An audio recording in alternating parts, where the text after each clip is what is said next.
through. Okay. Then I'll let you talk about her at the end. Vince, watch your chat. Watch my okay. Ooh, I didn't. Hold on, my chat disappeared. Oh my god. Okay, there we go. Okay, thank you for tuning in to WCEG Network. I am your host, Vincent Cheeks, and you are watching Conversations in Education. Thank you for joining us today. And if I am correct, this is our last show of 2020. So we really appreciate you all being here, and we look forward to ending this terrible year of 2020 and seeing what 2021 has to offer us, because it has to be better than what 2020 has brought us with the pandemic and everything. And with that being said, I do have a very special guest, and she goes by the name of author Kierra Harris. How are you, ma'am? Hi, I'm good. How are y'all?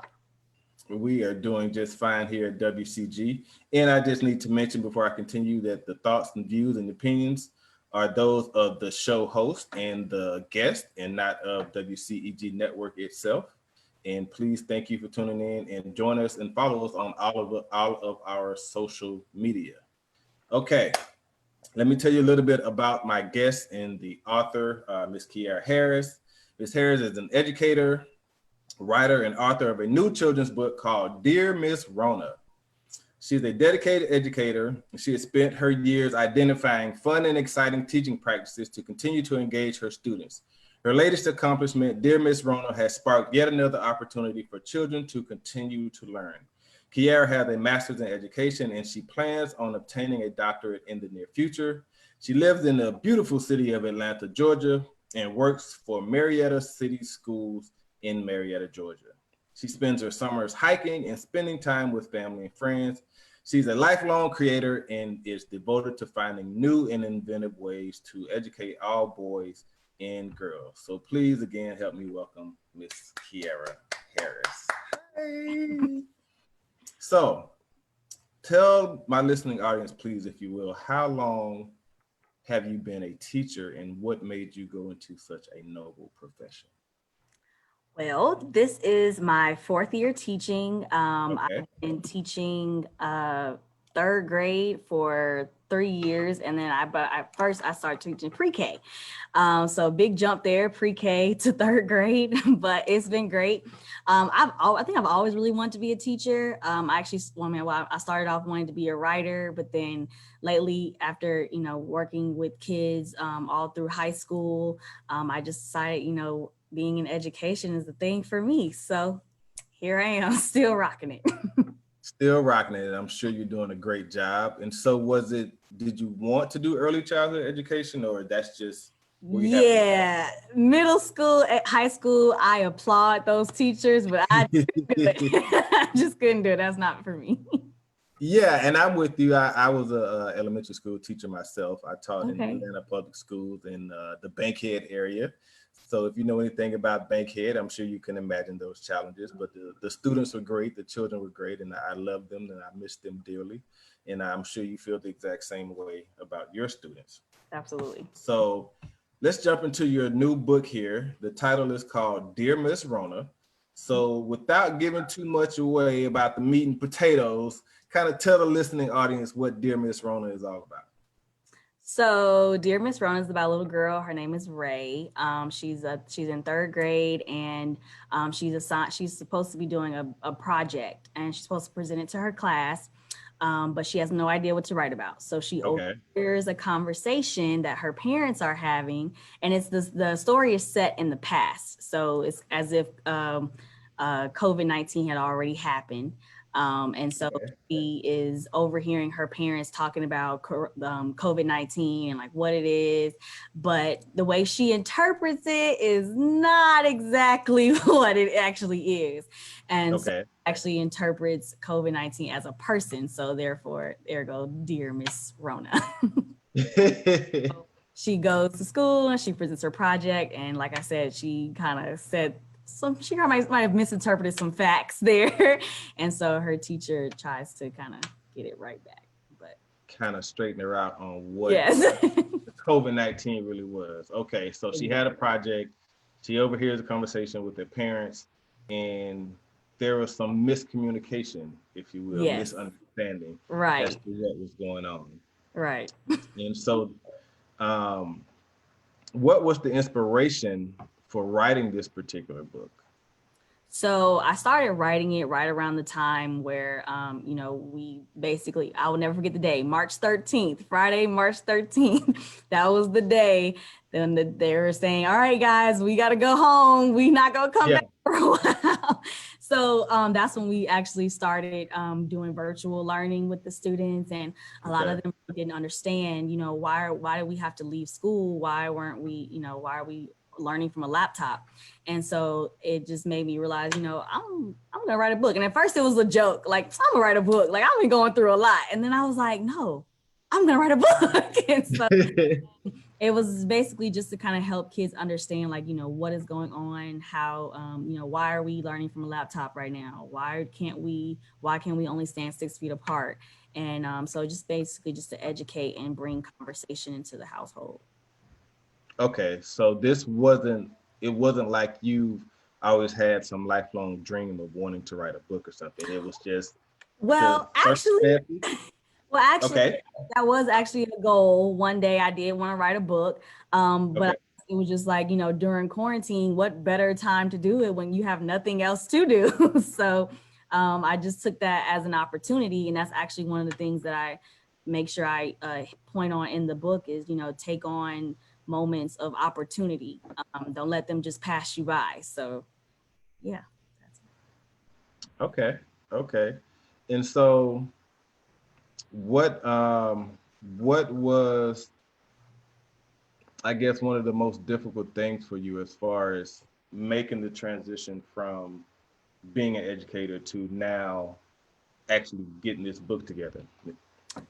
I think just trying to balance it all out, because during the time that I was writing it, we were still in school. I was still trying to take notes on basically my kids. I was using my kids as the guinea pigs and just kind of understand, what's going on, but still trying to teach at the same time.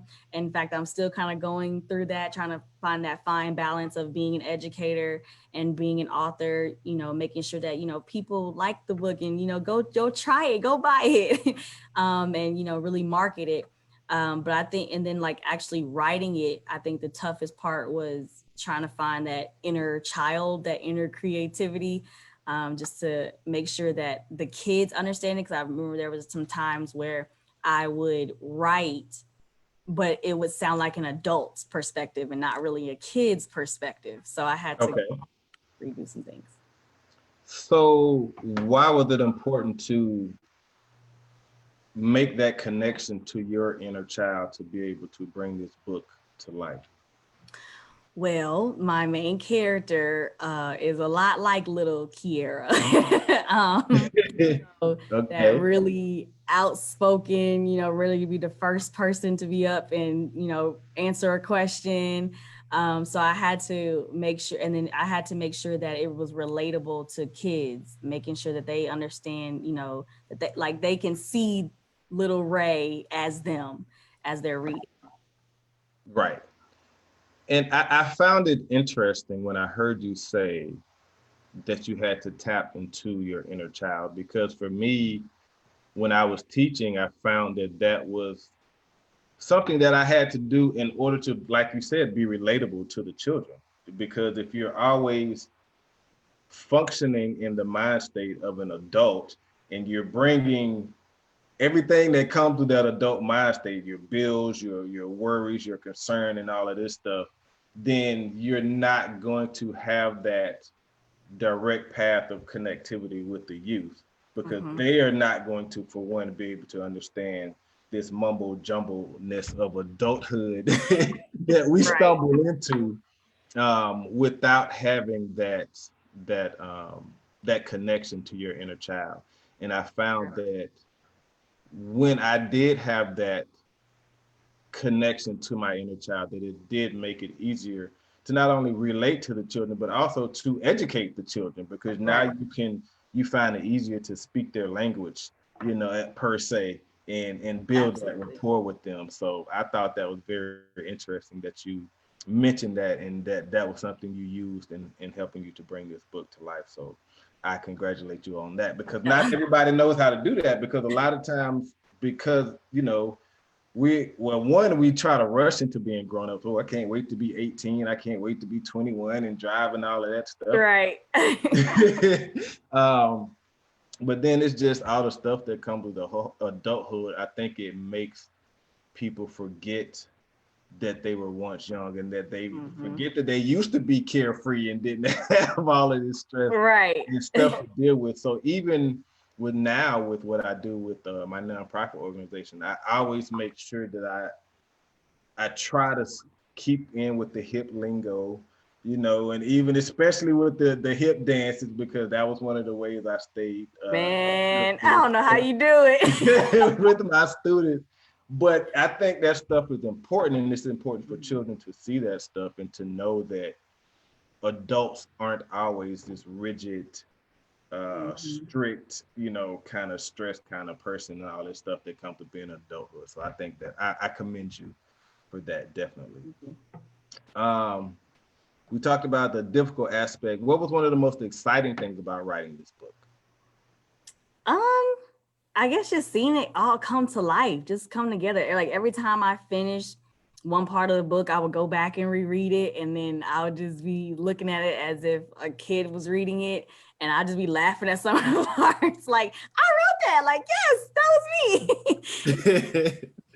But yeah, just to kind of see it all come together, all form, and then just, I guess, the support that I got after writing it was just really a blessing. It was amazing. It was really cool. Okay, well, talk about the support. What kind of support did you have from friends, from family? I mean, well, first of all, shout out to, I like to call her my momager, because my mom, she's like really, she's really been like my rock this whole time. And so shout out to my auntager, my aunt. Yeah, they have really helping a lot. Right, I know that's a new one, right? That's a new one for me. But they really have been like my backbone with this whole production of this book, by helping me, you know, market it, and, you know, letting people know like, hey, this book is out, knowing about the t-shirts, and, you know, just really helping me put it all together, and helping me really understand this is a business. Like a lot of, you know, I would, you know, just be too excited, like all right, Kierra, calm down, like let's focus. so I just really appreciate that. And then just my family all over the world, and, you know, friends, even people that, you know, that I don't even know, and they messaged me and reached out and was like, you know, I really like your book, I really enjoyed it. And I'm just like, I don't know you, but thank you so much. Yeah, that has to be satisfying. Oh, it is. And so, I mean, it's been great. And for it to be my first one, you know, I've really been enjoying watching this grow. Okay. Well, congrats again. And do you have a copy of your book with you? I do. I figured you would. Yeah, this was actually in my classroom library. So some of my kids have like already bent up the pages and stuff. But this is my book, Dear Miss Rona. So y'all should go get it. Okay. And you mentioned your auntager. Yeah. That's Miss Greer, correct? Yes, that is my aunt. Hey, Miss Greer. And I don't know Miss Greer, but I know one thing I do know about Miss Greer, that she proud of her niece, because I saw her on like 3 or 4 different posts leaving comments or saying something, and I'm like, who is this woman? And she's just like, oh, my niece, support my niece. So I know that type of support is important, and I know it has to feel good to know that your mom and your aunt, and I'm sure other family members, are standing behind you like that. But I definitely noticed Miss Greer's enthusiasm for her niece in her niece's new book. So shout out to Momager and Auntie-ager. However you say it. I can tell that they really have your back and support you in this endeavor. So you said this is your first time as an author. Did you feel any pressure writing this book, this being your first time out? A little bit, because with this being the first book, I was really kind of concerned. I'm just kind of worried about, what are people gonna think? And especially because I did it through Amazon, I did self-publishing with Amazon. And Okay. and with Amazon, if you're gonna do self-publishing, you really have to come with everything that you want for your book. There's no, middleman, there's no outside person, it's really like whatever you have written, whatever you got, that's what you gonna put on Amazon. Okay. So I was just a little worried about that. I know there was a couple times where I kind of went ahead and downed myself before I get other people's opinions. So like, for example, I made a comment saying like, it may not be perfect, but it's perfect to me. And one of my family friends was like, don't you down your, you say it's great, it's perfect. And so Right. he was like, let other people have their own opinions, but this is Yeah. work. And so Don't give them the opinion for them. Right. Right. Yeah. So that was something that I really had to, reel back in, because I'm always quick to just go ahead and just knock out all the punches before they, before they get to me, if they do get to me. Would you say that's nervousness or something? What would you describe that as? So probably just my inner teacher, because a lot of times, before we start a lesson, a lot of times teachers have to go ahead and figure out, okay, what are the questions that you're going to get before you even start the lesson? So that that way you can go ahead and start, knocking out those, and, you can go ahead and clear up any misconceptions that a child may have when they even go into the lesson. And so I kind of relate that to my life. Let me go ahead and clear up any misconceptions or any negative comments or anything before it happens. And so that's probably what it was. And that's understandable, because you care so much about this project, this thing that you've created, and you want it to go over well with pretty much everyone. And so for me, I think your nerves might play a little bit into that, and just trying to minimize any perceived damage that you may think may be coming in from the outside or whatever. But I agree with whoever that family member was that said, girl, don't do that. Just put your work out there, let your work speak for itself. Right. And you just believe in the product that you created, and with all the support that you have around you, just know that it's going to do well. So right. Again, and you're very young. How old are you? I'm 26. You shouldn't act on her age. And see, that's an amazing accomplishment for someone, your age to do. I mean, there are plenty of people out there that think about writing books. I'm one of them, and have never gotten started, so you've gotten started, you finished the product, and you're marketing it. So you're far ahead of a lot of people, and you should be proud of yourself for that. Most definitely. What is something that you learned about yourself during this process of creating and birthing this project? Well, I mean, I guess being a teacher, I had always known that, I had some type of creativity in me, but I think really being able to create a story and having to keep myself in character as I'm writing, like making sure I stay within this third grader's head, and, making sure that I kind of pinpoint all the little pieces that a third grader may think. I thought that was super creative. Like, being able to stay in a child's head the whole way as I'm writing this. I was like, yes, this is great. But that, I think that creativity aspect, I really learned that I actually am a lot more creative than I actually thought I was. So that was pretty cool. And I think most people would find that about themselves if they give themselves the opportunity to do so, because before I found out I was creative, I didn't think I was creative at all. Right. And so I think it's a learning process as we get older, and we learn things about ourselves and what we are and aren't capable of doing. And so again, you being a young woman, that's great that you discovered this about yourself at a pretty young age. So you still have a lot of room to grow and a lot of room to do a whole lot of things. So I'm looking forward to see what kind of things you have going to come for us in the future. But before I get into that, I know that this book and the quarantine and all of that stuff is what kind of led you into getting into this right now.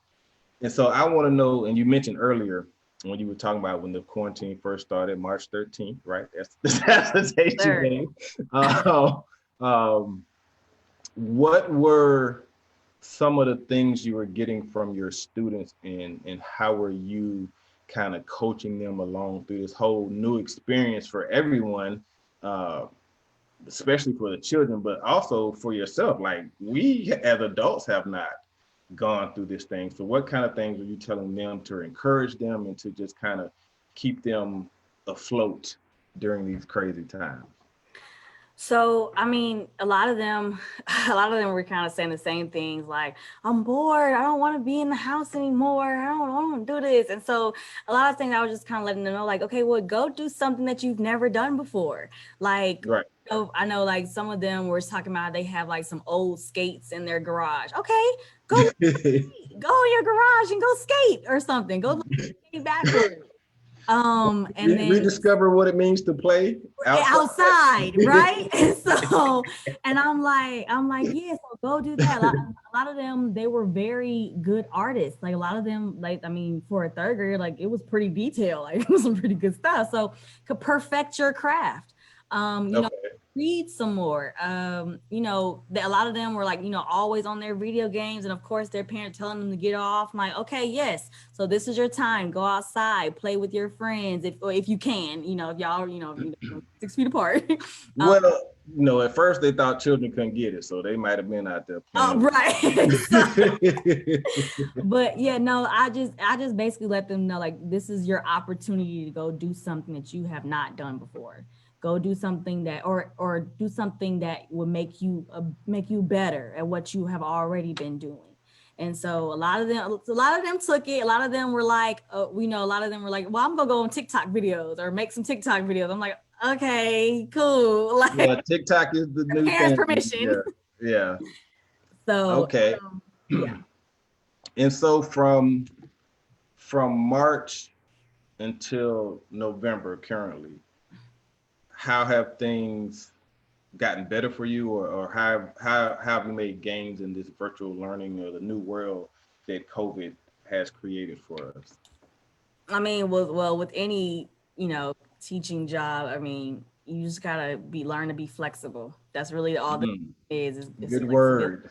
And That's a good so, word. I mean, that's really all it has been like. But what I feel like, but really the big thing that I learned was making sure that parents also understand that this is our first time too. You know, this is our first time going through this, and so Yeah. we're learning together. So you know, if so, I know sometimes you know parents and teachers are getting frustrated. They're getting frustrated with each other, and it's just like, guys, we got to be on the same page because if we're Yeah. not, you know, it's all just gonna fall to pieces. That have united front. Exactly. So that was one big thing, like, and that was one thing that was actually one reason why I put the questions in the back of the book. So that way, you know, kids can continue to have that conversation at home and, you know, still be able to have some type of, you know, education. And, you know, since we can't be in the classroom and talk about it, we'll talk about it at home, you know, make sure that y'all are, you know, communicating and understanding what's going on in the world around you. So. Okay. So you just mentioned questions in the back of the book. So you have some interactive questions that you've put in the back of the books to help the children, as you stated, continue to learn about the COVID process. Yes. Why was that important to do? I mean, well, a lot of times I feel like there's not a lot of conversation going on at home. Like I know like the main question, Mm, you know, how was school today? What did you learn? You know, what'd you do? And I noticed that a lot of times that's not a question being asked anymore. And right. and not only that, but if the answer is just like, you know, I learned something, Or nothing. Right. or You're like, we went nothing, to or I school didn't for do 8 anything. hours and you didn't Right, learn exactly. You didn't do anything. So anything. I wanted to make sure like those questions were detailed and they could really grab conversations at dinner time at the table or the ride home in the car, like, you know, really making an impact and making it a point where, you know, let's have these adults and these parents, you know, really talking to their kids and understanding, you know, they have questions too. They want to know what's going on too, and they can't always get it at school. So Right. sure that you guys are talking about it at home. Okay. And I think that is very important too, because again, a lot of time parents get into that stuck in that world of being an adult, and we don't really take the time to really entertain or have detailed conversations with our children about a lot of different things. And so, yeah, that is good to have something that encourages that type of dialogue between the students and the parents, and hopefully expands into something else outside of that. Also, like Right. we need to do this more often. Right. We need to really talk about real life situations on a regular basis, Right. in depth, you know, Mhm. and really get to learn and understand each other. Because sometimes as parents and children, that's not always the case. Mhm. So I'm really excited. Where can people find this book? Because now I want to go read Dear Miss Rona and learn about the adventures of Ray. And Well, you can get it two ways. One or two ways. You can actually go on Amazon and just type in Dear Miss Rona, and you can get it for an actual hard copy book for $15, or you can get it at Kindle if you're a Kindle person. You can get it for 10. And but I also have some here with me. So I do Cash App and Zelle. So if you are interested in purchasing a book through me, they're still $15. And if you want to just email me Ray's World, and I can spell it out loud. yeah, please. RAES World 94 at gmail.com. So if you'd like to if you like to purchase one from me, you can just email me at that email, and we can set the Cash App up in the Zelle, and I'll have it sent right to you. Okay, so you have all the new fandangled ways where people can get money to you, Right. Cash App, the Zelle, the Venmo, Right. all that good stuff. But they have Right. so many different routes that you can go Exactly. to make sure that people get their money. Okay. Mhm. So, Dear Miss Rona sounds really interesting. And what is the overall message that you wanted to convey with this story? I really wanted my students to understand that, well, actually it's kind of a couple messages. One, seize your opportunity. You know, if you have an opportunity to go do something, go outside and do something that you've never done before, go do it. Okay. Obviously during quarantine, a lot of times people, they had so much time on their hands, they just did all kind of stuff. But don't just use quarantine. Like if you just wake up on a Saturday morning, you're not doing anything, just go do it. And also, right. I know for third graders, it's really hard to, be responsible, and because third grade is around that time where we have to kind of be a little bit more independent, and we have to get where they still want to be babies, but they also like, I'm bigger than other kids, Right, I'm bigger than the other, right. Right. So I know, so I don't want to give too much in the story, but Ray, it also has to learn those type of things too, learning to be responsible and to really take on the opportunities to, do some research. Okay. So those are two big things, and just like seize your opportunity, seize your moment, and, go and, really make sure that you're being responsible, and, you're doing your best, putting your best foot forward. Okay, awesome. Seize your opportunity, be responsible, and put your best foot forward. Sounds like some life lessons that many people. I like that. The way you just put it together, like, oh, that sounds good. Look, I be listening and stuff. I be listening. That's how I got this gig. Okay, Penny found me. She was like, "This guy is really good at what he does." I had to write that one down. But yeah, I mean, I just I really like the way how you're passionate about your project and your students. I can hear that in your voice when you're talking about them too. So I can tell the book is going to be really good. And again, where can we find it? Amazon. You can get the hard copy for $15. You can get it on the Kindle for 10. If you want to buy it from me, I have some copies, and just at Ray's World at 94 at gmail.com. We can do Cash App, Zelle. all that. I also have t-shirts if you want a t-shirt. Okay, let's talk about the shirts. Dear Miss Rona.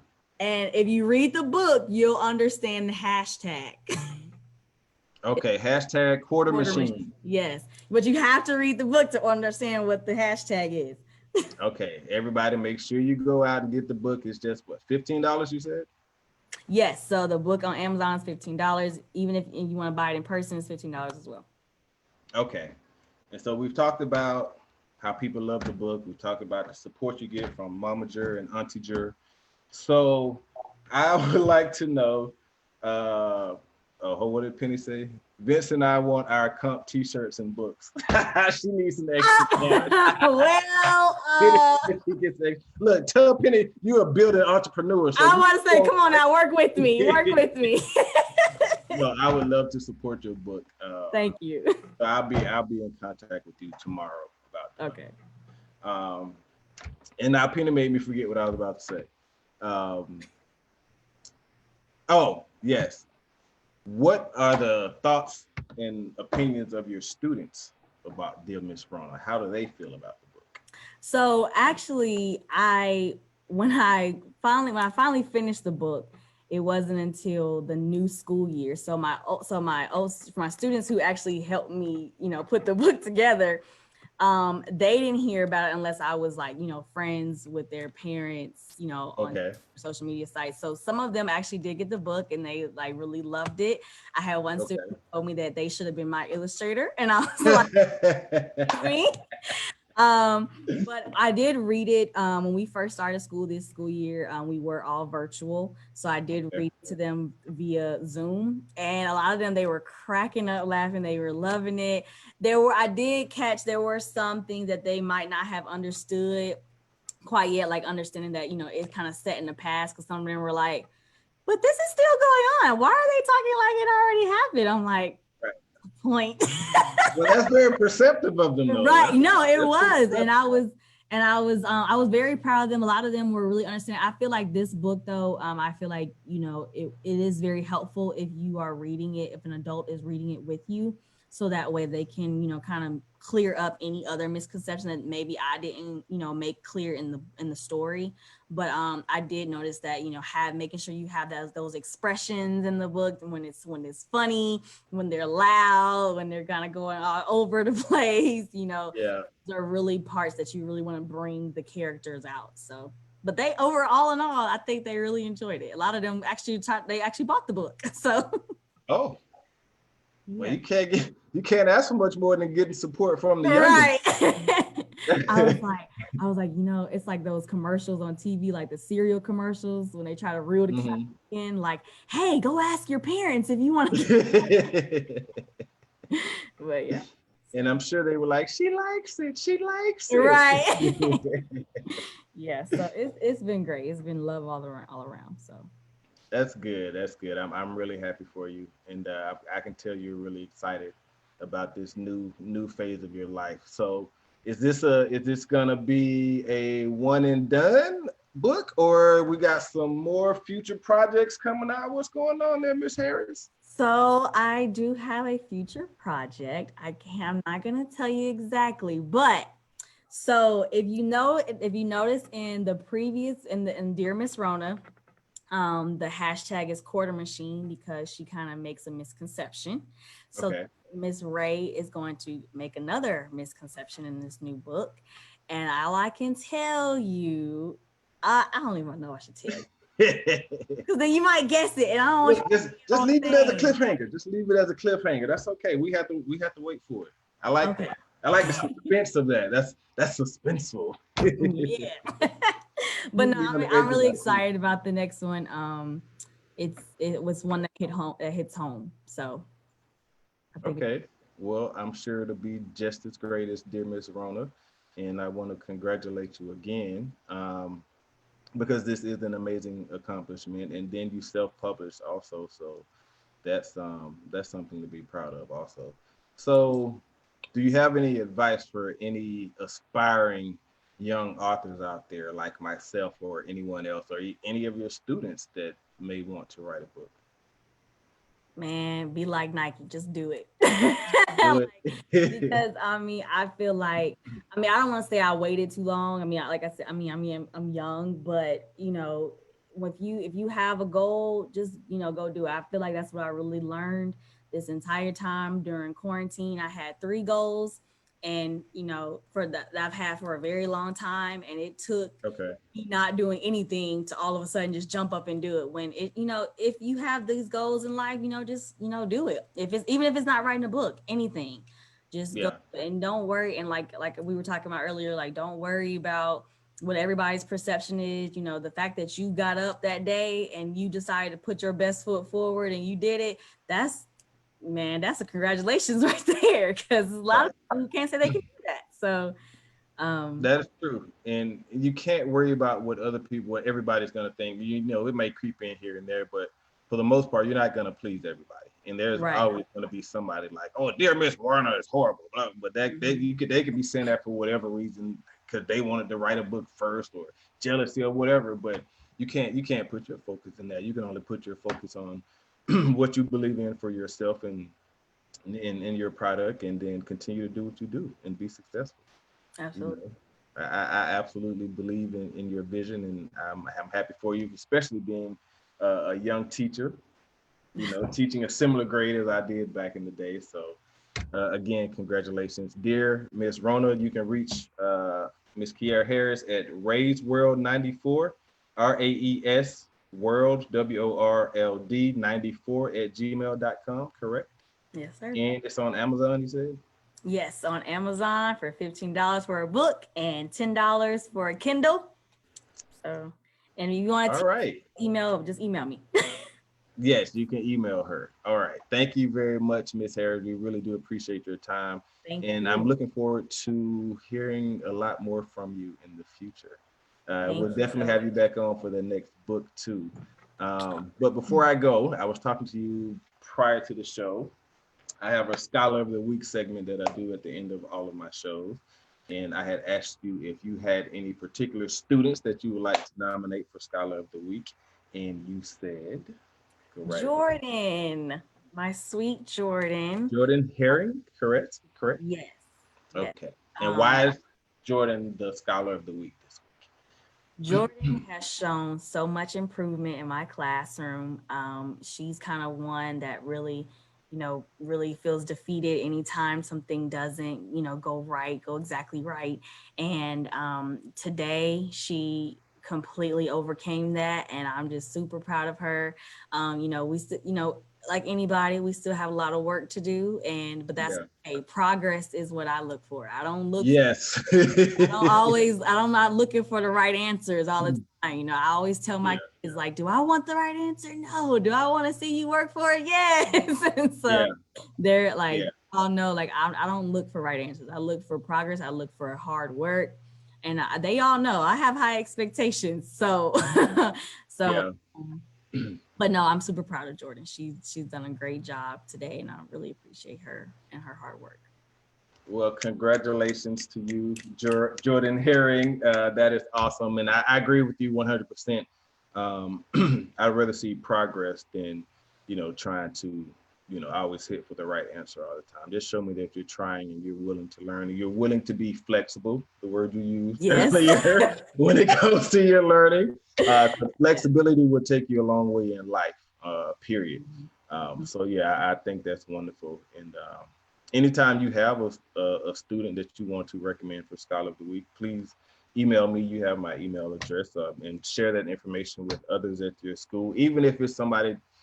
My goal is to point out anything positive that our students do, because they get so much flack for so many negative things, even if it's just stopping another child from being bullied, helping you do something at the end of the day, whatever it is, just something positive to give them some type of accolades, and then it'll be pretty cool if you want to pull this interview up and show Jordan that she made Scholar of the Week. I'm sure she would greatly appreciate that, and it would probably make her day. So anytime you have one, just let me know, and I'll be glad to shout them out on my show starting in 2021, because this is our last show for 2020. And I really appreciate you coming on, being my last guest of the year, Miss Harris. And again, I wish you the best in the future. But before we go, we did have a pretty historic event happen within the past week. And I don't think I would do my due diligence as a member of the community or a leader of the community without bringing this up. And so we know that Joe Biden and Kamala Harris just won this presidential election. And with them winning, Kamala Harris, she became the first Indian American, African American, however you want to put it, woman of color. She became the first woman of color to become the vice president of the United States. And I really didn't put that into perspective until I saw they put all the other 45 white male vice presidents in a little block, and they had Kamala on the side, on the side next to them. And I was like, wow, that's really, like, that picture really kind of brought it home for me. And so I just wanted to ask you, as a Black woman, as an educator, as a daughter, how has that accomplishment impacted you? And a namesake, you have the same last name. So how did that accomplish? How do you feel about all of that? And that's so funny you mentioned about the name, because my grandma was just saying that's my cousin. That's my cousin. But no, but honestly, I was truly inspired. I am truly inspired. Just to be able to say, we have a woman of color, right. Already, we already in the minority, but now when you add a woman to the title, it was just so uplifting. And then I saw somewhere on social media, someone was saying, post videos of your children and your daughters watching the election, and just see how many kids were some of them were crying, and some of them were just amazed, like, wait a minute, it's a woman on here, like, and that stuff like that just really touched me. Like, this is real. Like, this is that we are making history, first, with Barack Obama, and moving towards, now we have a female, it's just mind blowing, and it's truly amazing. And then to hear some of my kids come in and talk about it, we can't really, push on the conversation, because everybody's opinions, but a lot of the young boys in my classroom were the main ones talking about it, like, really? A lady who's in the White House now. And I was like, and it's all, and they're always I have more, it's crazy because I have more boys in here than girls. And so when I hear them talking about it, I try to listen in just to make sure it's nothing, too crazy or anything like that. But the conversations were just like uplifting.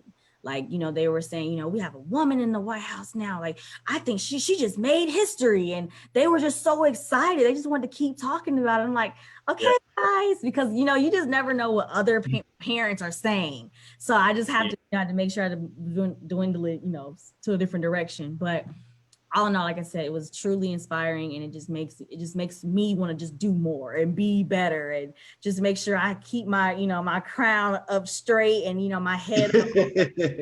It just makes you feel good, because it's like, if she can do it, I can do it. If, it's right. It's really cool. And that's the thing for me. I know it's a thing of representation matters. And that was a great thing for young Black boys to see Barack Obama leading this country without scandal for 8 years, and just being the person, not only the president that he was, but the family man that he was. I think almost every Black friend I have on Facebook have a picture of the Obamas somewhere on Facebook time. Right. I mean, that's how impactful that family was. And so now I can only imagine for the generations and generations of young girls and women that are going to come behind Kamala Harris's historic moment, what this can do to inspire them. And so, you know, for that reason, I am happy about the outcome of this election. And Absolutely. we're going to end it on that note, keeping it positive. One more time before we get out of here, can you hold the book up for us one more time and smile? Not in front of your face. She's gonna take a picture. And I want to thank you again for being here. Excellent did you get it? interview. Good job answering the questions. I can tell you're excited. I can tell you're passionate about your students and about your work you're doing with your book. So again, thank you. Kudos to you as a young Black author. And, I'm sure you'll be having your own historic moments in the very near future. Hey, say it, keep it into existence. Keep it into existence. Yes, exactly. And with that being said, thank you again for being here. Mama Jer, Auntie Jer, thank you for the support you give her in helping to promote her work and her book and all the things that she's doing. And thank you for being a teacher and an influence to our youth and our children. Like, that's very important. You know, once I was a teacher for 2.5 years and I saw the work that really goes into being a teacher, like, you really appreciate everything that teachers do in educating the next generation of our youth. So thank you for that as well, and keep up the great work. And thank you to our listening audience. Thank you for being here with us before the pandemic and throughout this pandemic. Like all the billboards and signs and commercials say, we will get through this together. We have a president-elect who is now going to try to bring the country together instead of divide us. And I think as many of us that can jump on that unity train as we can, I'm all for that, whatever that may look like. So congratulations to President-elect Biden and Vice President-elect Kamala Harris from the WCEG Network family. I just wanted to say that, and we're going to go on that note. Thank you very much, educator and author, Miss Kierra Harris. Thank you, everyone. We will see you in 2021. Until then, peace. Thank you.